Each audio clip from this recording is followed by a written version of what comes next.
Gaafiinsa galaffaan quraanni waggoota meeqaaf nabi Muhammadin irratti buufamaa ture sallallahu alaihi wasallam takkaahu waggoota meeqa keessatti buufamee dhumate.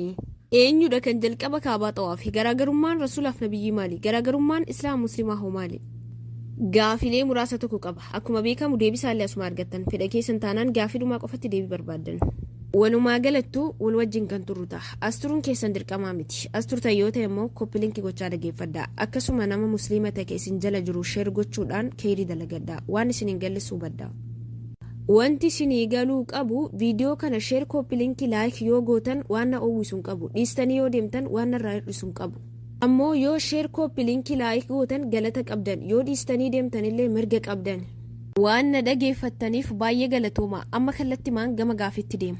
Gaafiin tokkoffaan eenyu kan jalqaba kaabaa xawaafe? Deebisaan maleekaa. Gaafiin lammaffaan garaagarummaan rasuulaaf nabiyyi maali? Deebisaan garaagarummaan rasuulaaf nabiyyi rasuula jechuun kan ergaa rabbirraa gama isaatti dhufte ummata biraan ga'uuf ummataan tajaajiluuf dirqamni isarra jirudha. Nabiyyi jechuun immoo kan akka ummata tajaajiluuf dirqamni irra hin jirredha. Beekumsa akkuma qabutti tahee beekumsa qabu sanitti fayyadamee lubbuma ofii qofas tajaajilee yoo jedhe gahaa kan ta'udha. Ummatatti waa geessuuf ummata tajaajiluuf kan dirqamni mataa isaa irra hin jirre jechuudha nabiyyi jechuun. Gaafiin sadaffaan garaagarummaan islaama muslimaa maali? Deebisaan islaama jechuun maqaa waliigala amantichaati. Musliima jechuun immoo maqaa namticha amanticha san hordofuuti. Islaama jechuun maqaa waliigala amantichaati. Musliima jechuun maqaa abbaa amantichaati. Amma namni tokko sitti dhufee ati islaamaa yoo siin jedhe gaafiin isaa dogongora jechuudha. Gaafiin afuraffaan guutuma quraanaa keessatti jechi Allahu jedhu gizee meeqa dubbatamee jedha. Gaafii kana viidiyoo biraa keessatti kaasee ture. Deebisaan isaa dogongora waan ta'eef irra deebi'aan jira.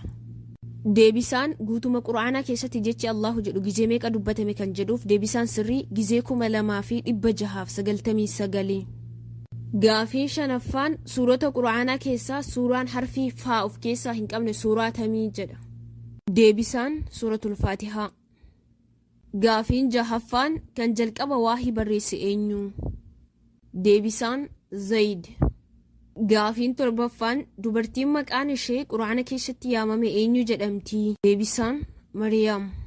Gaafiin saddeettaffaan eenyu kan jalqaba salaama islaamummaa rasuula gaafate? Sallallahu alaihi wasallam. Deebisaan Abaazar. Gaafiin sagalaffaan quraanni waggoota meeqaaf rasuula rabbii irratti buufamaa ture sallallahu alaihi wasallam?